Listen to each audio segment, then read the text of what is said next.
Greetings and welcome back to Latinos Who Thrive. I'm Victor Escalante, your host, and today we're wrapping up our three-part series on the imposter syndrome. Our special guest, Ana Sanchez, will share her personal experience with this challenge and how she overcame it. If you're new to our show, be sure to check out the previous two episodes. We're thrilled to report that our listener downloads have reached a tipping point, and we're grateful for your continued support. So a big thank you from Texas. In addition to Latinos Who Thrive, I host two other shows that you may be interested in. Comunidad features interviews with consulate generals from Latin America with offices in Houston and nonprofit organizations, while the other show is a live stream on LinkedIn, Facebook, and YouTube that focuses on the challenges of growing a business. You can find the links to these shows in the show notes. Now, without further ado, let's welcome our special guest, Ana Sanchez. Welcome to Latinos Who Thrive, Ana. Thank you, Victor. How are you? I'm good, thank you. So, Ana, tell us a little bit about yourself. Where are you originally from? I am from El Salvador, and so I was born there in San Salvador, and my mom brought me over when I was a few months, and we came to Houston, and it's a different story because we flew, and in that time there was different laws, so we could do that. Okay, so practically you are a Native American because you were raised in the States and you didn't have the culturation in El Salvador. So, what was it like for you to grow up in a primarily Spanish speaking home going to an English only school? Well, funny thing, my parents used to go to college, and they went for GED night classes. And so I actually learned English before I learned Spanish. Okay. So Well, that's good. I'm sure that that helped you. You don't have an accent. In your experience, do people stereotype Latinos with an accent, a strong accent? I think they typically expect one. Actually, my place of employment, they don't actually make a big deal. They're a little bit more inclusive. I think that some other places that I've worked whenever I was younger, they were like, "You're Hispanic, but you don't have an accent," and they would actually point that out, and I'm like, "Okay, and?" But I felt like, yeah, that expectation was there. You're very fair skinned, and I think you come from Lebanese descendants. So Latinos come in all flavors, in all shades of brown. There is the term that's been used of the browning of America because of the Latino influence in America. So let me ask you this. You had issues with suffering from the imposter syndrome. Talk to us just in general terms, what that was like for you. Well, I mean, I guess it was different because I would just every level that I went up in the ranks, it just felt different because you get a new set of people that are at, like we'll call it the table. They have tons of years of experience. They have a lot of background. Of course, they have their studies. Not to say that I don't, I do, but they've already established themselves. And as we know, you can be really book smart, but you also have to have some of the street smart, right? And so some of that experience comes with it. Yes. So you're the kind of person that if you don't know something, you can go out and get a master's degree to understand it. I'm being a little facetious, but there's a lot of truth to that. Talk to us about that mindset, Anna. I mean, I do my research, I do my due diligence. The getting the degrees, I think it was because whenever I was little, you know, my mom was always my hype person. And so she always said that I could do anything. And so I think I put it upon myself that, well, besides the fact that she told me, we have to be somebody, not just anybody in this life. And so I did take that quite literally. And I did say I was going to be somebody in this life. So despite challenges and, life happening, I aimed for some goals and I reached them every single time. I know that I am kind of an overachiever. So At what age did you decide that you were going to be something or somebody or both? I can't quite remember what age that was. I remember that It must have been pretty young because I've pretty much always been that way. I've always had goals, and typically when I say I'm going to do something, I always follow through. And then just basically like no matter what it takes, I was going to get it. Tell us about your education. What degrees do you currently have? I currently hold a double master's, a master of business, and a master of healthcare administration. Okay. What was important to you about getting these degrees? What was your trajectory that you were aiming for? Well, to begin with, it changed a lot of times, mostly because of the circumstances and situations. So originally, what I wanted to be was a doctor. That was a medical doctor. Once my parents split up, and I didn't want it to be a financial burden, so I decided not to shoot for medical school. I decided to do community college and to get a job and to pay for my studies and also help my mom out with kind of like the shift that was going on. And then I got pregnant right before I got my associates, literally like a month before I delivered my daughter. But I was so determined that I was going to finish my associates and I was going to have a degree, before I had my kids, that I had somebody drive me to my finals. And so I finished my associate.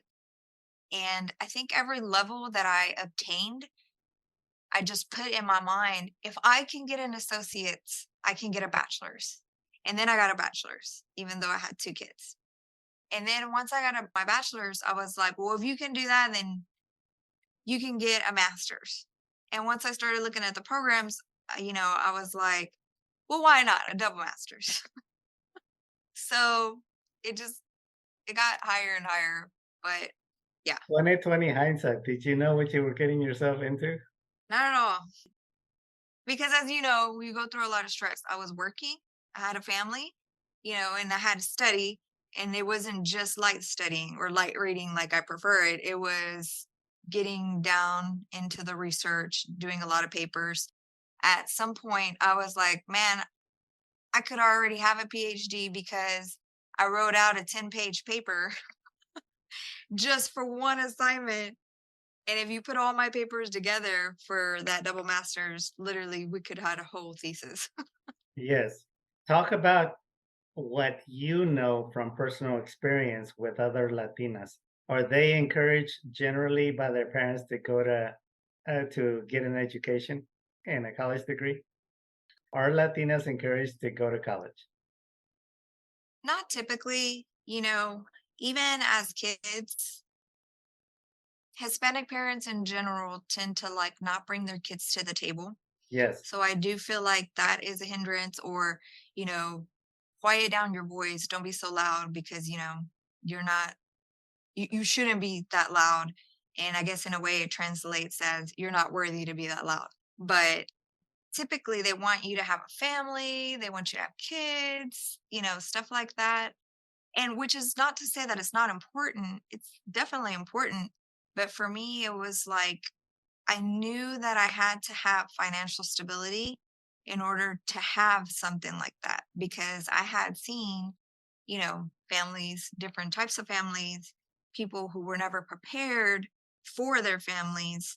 And I felt like I just didn't want to be one of those. But, you know, things happen and we Sure. just go with those challenges and you still thrive. I mean, So, from your perspective, the imposter syndrome is the phenomena that you feel that you're not good enough, you don't belong there, that maybe you're not the right skin, your last name is not Jones, you don't come from the right side of the tracks, all kinds of different reasons or excuses that people make up in their mind as to why they feel like they're an imposter.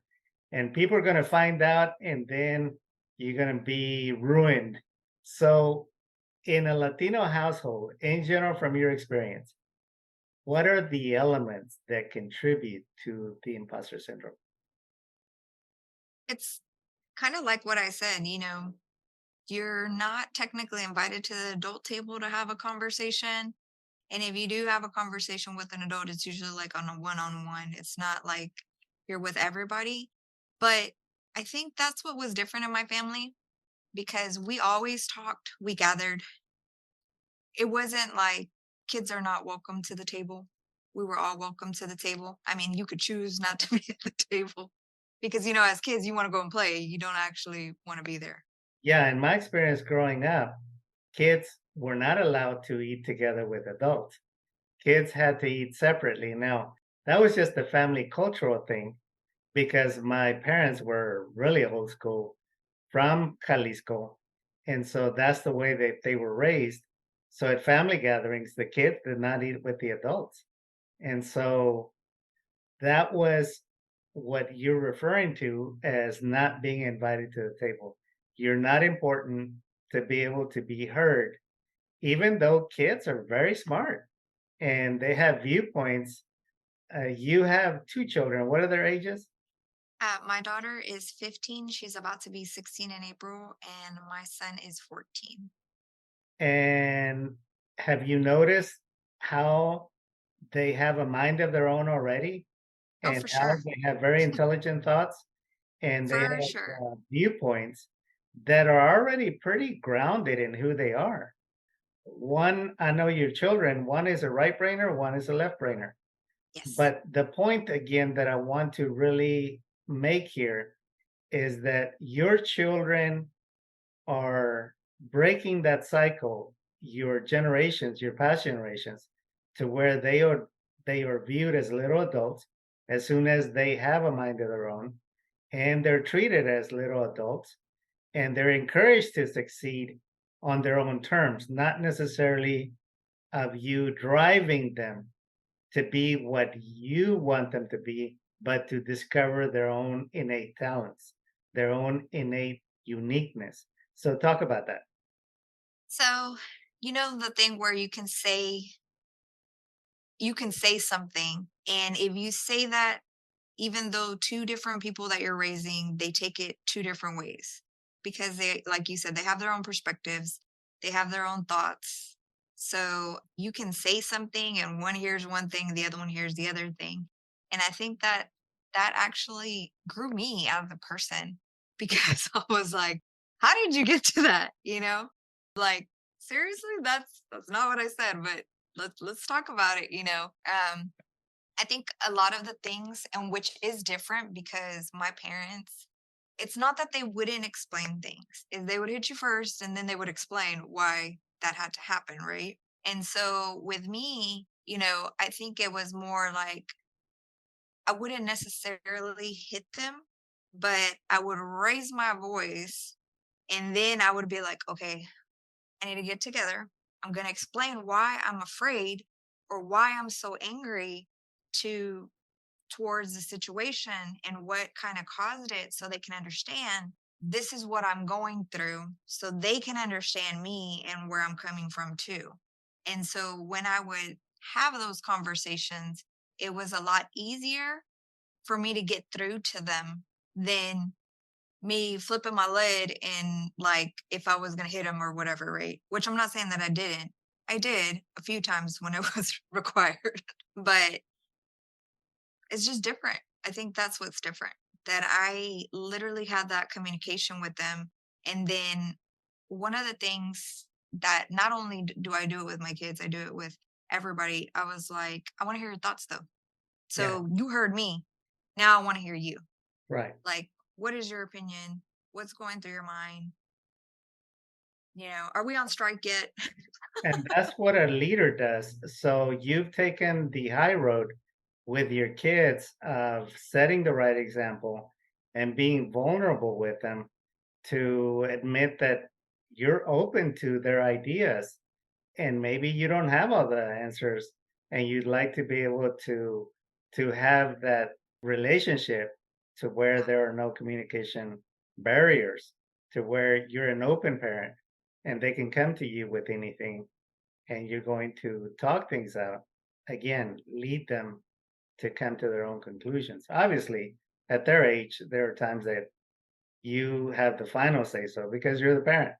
We go through Right. that with our 7 and 11-year-old that we're the parent. We have to raise you properly, and this is the final word. So let's talk about the Latino household and what they need to do. People that are listening to your interview, they may or may not identify with the proper dynamic of a family environment that is going to minimize the imposter syndrome. So you've taken a lot of self-help courses. You're very well read in a lot of books. You've taken a lot of different trainings to better yourself. At the root of that, what is driving you, Anna? Talk to us about that, and then we'll get into the dynamics of the household. So, and I think, things come at their own time because maybe had somebody told me, hey, maybe you do need to go talk to somebody or something when I was younger, I would have been like, whatever.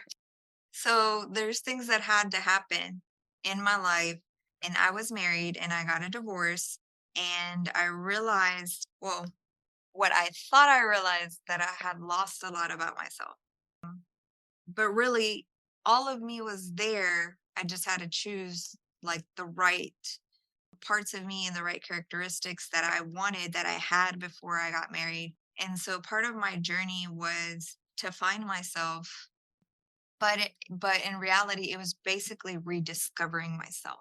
And so I started off doing like self-help things and doing stuff for my profession because I knew that I didn't want to just be a secretary or an executive assistant forever, or I knew I was made for more. Let's put it that way. So I know I always knew that. So I started doing things so that I could better myself. But what I ended up realizing is that everything from your personal affects your professional. And I guess people don't realize the interrelation, right? Because how you do things when you're not at work is technically how you do things when you're at work, whether you realize it or not. Okay. So that kind of helped me once I started looking at that. And then, of course, and I believe you said this several times, that when your student is ready, the teacher shows up. And I didn't know that whenever I joined NHPO, I was going to meet my teacher.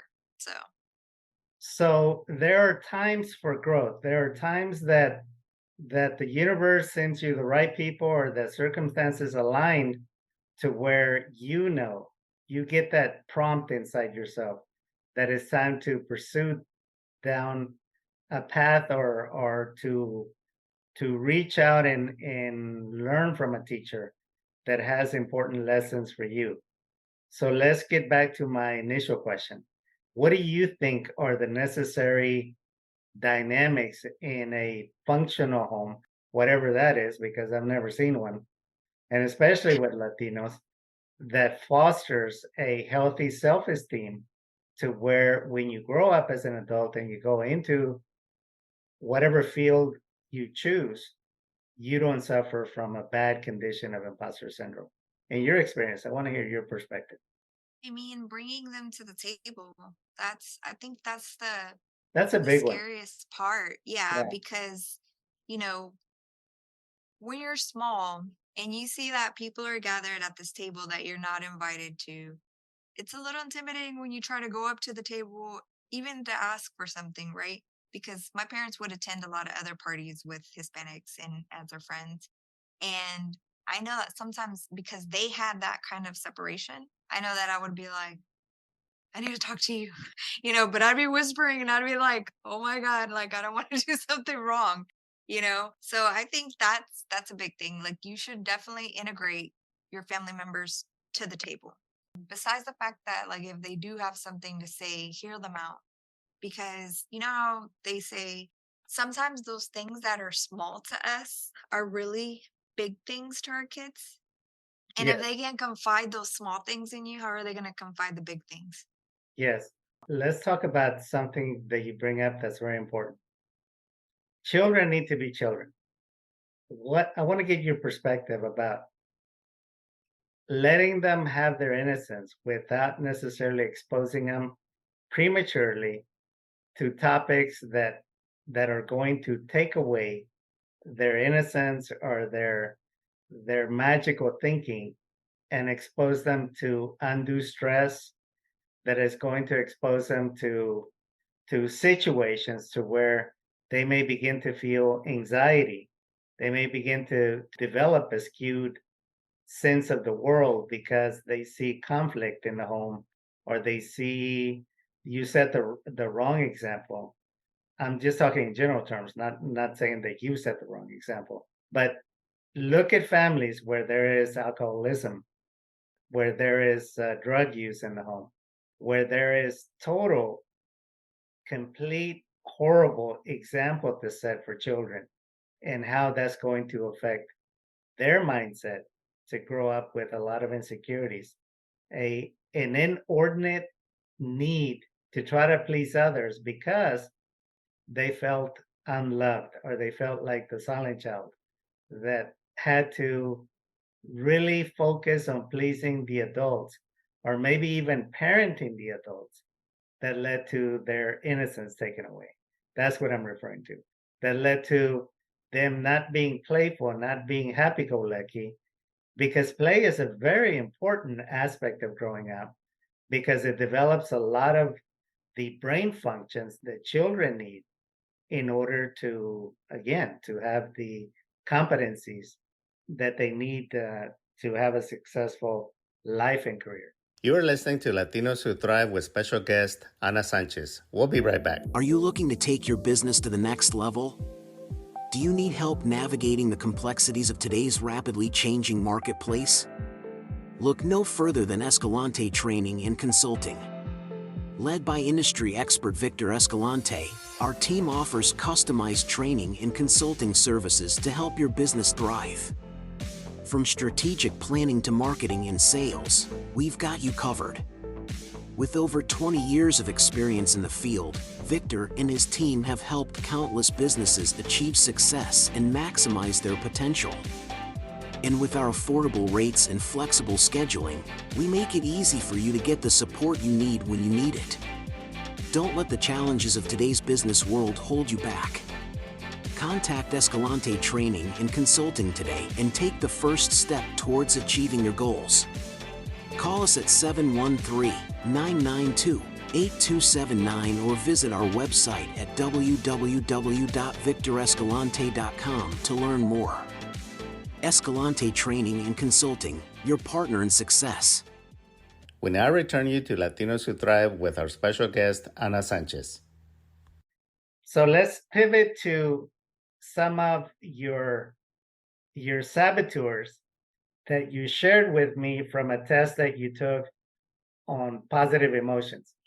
So let me pull that up here, and I want you to talk to me about this, because at the heart of it, this is in a big way what causes the imposter syndrome. When you combine your inner judge that is judging you, is judging others, and is judging situations. So your biggest one at the top of the list is stickler. Talk to us about how being a stickler made you, there's a positive side to it, there's a negative side. Talk to us about both. Being a stickler as one of your saboteurs, how did that affect you? Well, I think I've always been analytical, which is a double-edged sword because it's great for work. Totally great because you want to know every single thing about it. You want to know the pros, the cons. And of course, then you want to hit the decision dead on so that way you don't get double work. But being a stickler in real life is a lot harder because you're dealing with so many personalities, you're dealing with so many people, and they don't often do things the way you do. You know, like if I tell my kids go wash the dishes, at first it was hard to watch because they would not clean the dishes right. And at first, I would go back and I would wash them myself. And then one day I was like, well, how did you learn? And then I had to remember, like, my mom didn't step in for me. She was like, well, wash it again, Yes. and so then I was like, I can't hinder them that way. So I had to let them find their way, even though it didn't look like my way. Maybe they didn't sort the dishes in the same pattern I did. Maybe they didn't use hot water. Maybe it was lukewarm, whatever, or maybe they didn't, when they finished cleaning the dishes, they didn't put them spatially correct so that they could all fit. So those were a lot of things that I had to manage and I had to find flexibility. And that's just like one example. But, there was a time that I used to paint a lot and I literally threw some paintings away because they weren't perfect. Um, and I had to learn just flexibility all in itself. So, I mean, I think when it comes down to it, even though I do have a high stickler, I have to remind myself that I have to have some flexibility. And I guess if you call it, we could call it compassion too. Because it's never going to be super perfect, but it's going to be on a perfect. Yes. And the whole issue about being raised by a stickler parent is you're never good enough because you don't do things perfectly, just like the parent is expecting. And so that begins to corrode your self-esteem. Let's go to the hyperachiever, which is another one of your inner saboteurs. How has that affected you? I don't think it's affected me. I actually like that. I think it's one of my strengths, to be Okay. honest. Um, it's one of my strengths because even though, sometimes I set really high goals, I still achieve them. So I do feel to some degree accomplished. I know that once I finish it, then I'm like, on to the next one. Yes. But that just means like I have that ability. I have that ability to say I'm going to do something and fulfill it. Maybe it doesn't look like a straight line. Maybe it looks like a whole wiggly looking thing. And then I curved back, came back around and went over it. But I made it to my goal. And for listeners that are listening to us, the the problem with a hyperachiever is that you are never satisfied when you combine it with a stickler. And so it's finding a middle ground to where you can still be a top achiever, but you don't drive yourself to the ground or you don't burn out because you learn to establish certain parameters of what's okay and healthy for you, as opposed to just constantly being on a treadmill that you never enjoy the successes that you have or the plateaus that you are able to achieve. I know that one of the things that you like to do is to travel, to take a break, and to be able to enjoy that success that maybe you've been able to achieve. With your kids, how are you raising them to where there's a healthy sense of accomplishment without being a slave driver? Well, I think my son naturally has that like me. He but he's always been that way, like since he was like a baby. He was never the type that he would want me to feed him when he was already of age to feed himself. He would take the food or he would argue with me for me to give him the food so he could feed himself. Yes. So I kind of feel like that kind of defined all the time. He's always been super independent. He's always been just the go-getter. So you were Um, talking about your daughter and how she's different. she's different because she's always been like super creative. So like Okay. we established Alessandro's logical, she's super creative. So she's always flowy. Okay. And what I mean by that is she goes with the flow.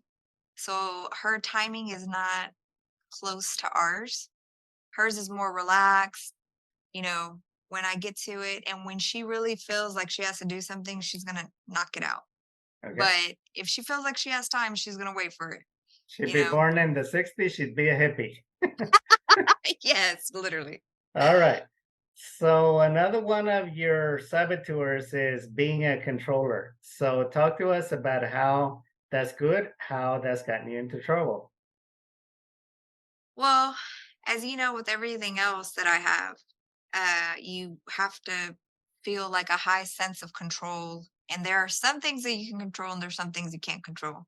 So, for the most part, I had to come to terms with a few things. Um, I think when I was younger, I was more impatient because I wanted to control everything, to make everything perfect so that it was like the optimal product. So I would control what I read, what I studied, so I'd have a good outcome. I would um, practice harder so I could be the best one at soccer. I would, so all of those things were things that I could control. The problem would come being a controller when you can't control something. So that's what was hard. And by that, I mean like situations, like when life happens to you and you couldn't control the circumstances. Sure. But what I learned later in life was that even though I can't control that, I can control myself. Correct. And that's even more important. Yeah, just like I have a poster in my office that says we cannot control the wind, but we can adjust our sails. Yes. So it's learning to work with the elements in your environment. All right, let's talk about your favorite one, or one of your favorite ones is hyper rational. How has that gotten you into trouble? Not to say that I'm not a dreamer. I can dream, but then I come down to reality and then I'm like, okay, but in order to get that, there's this, and this, and this. And so it's funny because I would always do a SWOT without thinking, right? So I do a SWOT analysis and I'd be like, well, here are the pros, here are the cons, and how am I going to get that? You know, I don't have the money, I don't have blah, blah, blah. So then I'd have to figure out every single level. But I think sometimes being hyper rational, you overthink it. So it makes you pause way too much. That if I didn't have that, I would go straight for it every time. And I wouldn't be so hesitant sometimes. Um, and then sometimes if I feel like I have everything that I need, well, then I totally go for it. I mean, that's no brainer, but Okay. You lead two different teams in your corporate job. yes. Talk to us in general terms, what you observe when someone is suffering from the imposter syndrome. Again, just in general terms, what you observe. Maybe not even necessarily with the teams you're currently leading, but you've led other teams in other organizations. In general, what have you observed when someone is suffering from the imposter syndrome? I tend to see that they're not the ones that are going to speak up. They're the ones that you kind of know they have something to say, but they don't say it. Me, as their team lead, I tend to recognize that. And so I ask them, what do you think? And sometimes, you know, it's hard because there's a medium between you can't call people out. But like I tell them, the reason that I ask you specifically by your name is because I want to hear you. I want to know how you feel, what you're thinking, all of that. I think it's also recognizable because you know who the overachievers are. You know who is going to get the work done, and literally you know who you can go to and say, "Hey, I need this favor and I need this done within an hour," and they're going to have it in 30 minutes. Uh-huh. Which are my kind of people because I run at that speed, you know? And so I know I can distinguish that mostly because I know how to recognize myself in others. But then because I know how to recognize myself in others, I also know how to empower them. I know how to bring out their best and how to motivate them and inspire them to be better so that they don't feel that way. So what do you do? Give us some of your secret sauce for bringing out the best employees. You want my secrets? No, I'm just kidding. Stop secret. I'm just kidding. Well, yeah, I mean, you want to hear what they have to say. They're the ones who probably know how to do it better than you. they probably have another solution that you haven't thought of because they've already also assessed all the pros, the cons, and they're just like, oh my God, I can't believe you're going to make us do this when Yes. there's so much of an easier way to do it. And so I learned to recognize kind of like their body language. And specifically when I see like they're like, and I'm like, guys, like I'm here. I want to hear your suggestions. I want to hear your voice. How would you do it? What can I do to make this all easier for you, even though there's constraints? What are those things? And typically I find like, as in a group, nobody really wants to say anything, but your one-on-ones are your most productive ones. Your one-on-ones is where they're going to be like, hey, remember that day when you asked us about this? Yeah, well, I kind of had an idea. And I'm like, why didn't you speak up in the group? Well, I just didn't want like everybody to kind of, think, my idea wasn't like all that. And I'm like, nobody would have thought that because we're creating safe environments for us to be able to do that. But I think that was with my newer teams because once my like this other team that I had and it was highly productive, man, they would be like, you know what I found? I found this and this and this. And I was like, okay, so how would you fix it? Or how would you, bridge that gap? Well, I would do this and that. Okay, well, let's try it out. Really? Yeah, let's try it out. And I was like, if it doesn't work, we'll pivot again. But let's try it out. Chances are it was like 9 out of 10, they worked. And then we kept streamlining. And so I kept developing them. I was like, we're all going to lean class. And they're like, it's for managers. And I said, we're all going to lean class, and I got the permissions, I got everything because being a leader to me is horizontal too. I'm not the only leader. I need the rest of my team to be leaders so we can all lead and fix all of the gaps and do all of the things that we have to do daily. And I have to equip them with the best tools that I have and everything that fulfills their need. And also, you know, not only should they show their contributions, but also their growth. Where is it that you're trying to go? It's funny because recently, even though I had in my past team, I had promoted somebody to another team because she was just fabulous. And then I moved. So now she's actually going to become my senior because she's like, I've worked with you. I know you. I want to be on your team. And I'm like, that's great. Like, I'm impressed, but you leave a mark, on people, not how do you say it? Like when you're able to grow somebody and you're able to take them out of their shell because she was my quietest one Mhm. when she first started. And you're able to open them up to see the amazing people that they really are, that they're not afraid to grow and to level up and to do all of the things. But not only that, when you meet them and they are so touched by who you are that they would follow you, that's amazing to me. Yes. So, Anna, would you say that it is through your tenacity, that grit that you display, that has proven to you that you do belong where you are and that you can scale up even to a greater level? For sure. I think every single time I've harnessed kind of like, the things that people have said or whatever and made it fuel to my fire because it's made me push harder. It's made me do my research more. It's made me want to know every single detail in order that whenever I come to the table, ask me a question and you're going to be like, I'm going to go look that up. Yeah, you should go look that up. So, listeners, let me tell you to what extent Anna went in preparation for this interview.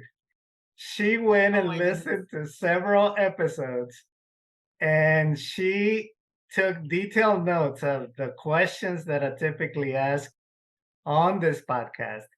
And she prepared all her notes and she was ready to go in preparation for this. There's a long story in how this is coming about. The short story is that we had lots of trials and errors equipment wise, because I was experimenting with different equipment and platforms. But in the process, Anna was more than ready to go every time that we did a recording again, because she almost went and got a degree just to be prepared to do this interview. So, Anna, what advice would you give to the younger Anna that is just starting out in life now that you've made it to where you are and you're far from having reached the ceiling that you're striving for? What advice would you give that younger Anna? That I have all the skills to pay the bills. No, I'm just kidding. Okay. That I have to grow through everything that I go through. Like there's no way around it. Just like hard work, you have to just get in there and deal with some things, and then you'll come out from that darkness. And sometimes growth is fun and sometimes growth is painful, isn't it? Yes, it is. And there's a lot of, so you remember whenever, well, I guess when I was younger, um, they would always say, you can lie to everybody, but you can't lie to yourself. It's so true. Because you know you. Um, and if you lie to you about some things, then that's going to be a big problem. So I think it's just staying true to yourself. My younger self, it would have been start at a younger age to get to know yourself first. Like forget everybody else. Right. Because once I got to know myself, then I was able to recognize others. And it was crazy because whenever I was first starting out, I would ask people, what do you need to be successful? Well, you need to get to know people, and you need to be a people person. And I'm like, okay, but how do I do that? Like, that sounds cool, but like for real, what do I need? You need to get in there with people. What if it's not your forte? And so then I had to do a lot more research than that. But it turns out I also had to get to know myself better so that I can recognize that in others. I would also have to say, like, to harness your fear, turn it into your fuel and light that fire, because at the end of the day, that's what you conquer everything with. It's not with what people tell you. It's not with anybody else. It's what you believe in and how you take it.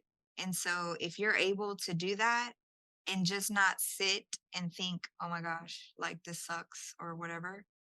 And it's cool if you do it just for a little bit, but you got to get up and you got to get out there again. And so that's where that grit and that persistence and resilience comes in. I was thinking, I was like, what is that quote? I know Tony always says it all the time, like Tony Robbins, that, wherever you focus, that's where everything flows. Yes. And so I think because I've always focused as, okay, but I'm not going to let that hold me back. And I'm just going to get even more better, that has helped me even more in everything that I do. Besides the fact that, sometimes you can do things by yourself, but you take more strides when you have some help. And so get yourself a coach. Okay. And what's next for you education wise? So, and it's not because I actually need it, but it's something that I've always wanted to fulfill for myself. So I do plan on getting my PhD, because I've always said I was going to be Dr. Ana Sanchez. So. And you will. Do you have a particular field of interest that you want to pursue your PhD in? Well, right now I'm kind of in between two. So I'm trying to decide, because right now I'm actually in human resources, but I've always been in business administration, particularly healthcare administration. So I do have to pick something that I will not only enjoy, but I also don't want it to limit me or lock me just into one thing. So I'm still deciding, but it'll be soon. You got the rest of your life. You're just a millennial. Okay, Diana. All right. Any final words, Anna? I think that we push ourselves too hard. So today, if you find yourself in a hard spot, just know that you find yourself in a hard spot because you're probably trying more than others.